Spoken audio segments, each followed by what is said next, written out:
My own version of chicken tuna pastil. Let's start. I'm gonna make chicken oil out of this chicken skin. Season with salt and pepper, boil the chicken for 20 minutes. In a medium hot pan, sear the chicken skin until the oil comes out. Lots of it. Chicken oil.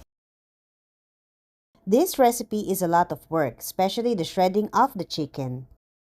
This is how I finally chop my onions. The garlic first.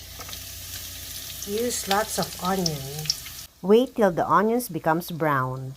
We're gonna put our garlic and ginger.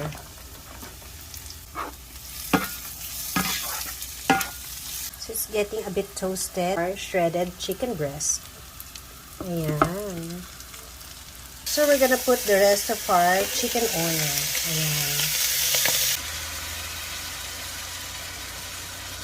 This is already mixed up seasoning that I use for my pot roast.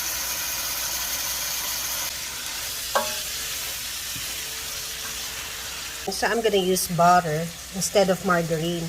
So I'm gonna use 2 cans. This is the second can. Medium heat. Ayan. Constant stirring. Instead of a red chili, I'm using this.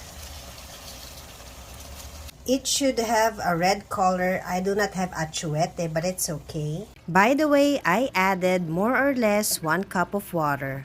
Finally, after 4 hours of cooking.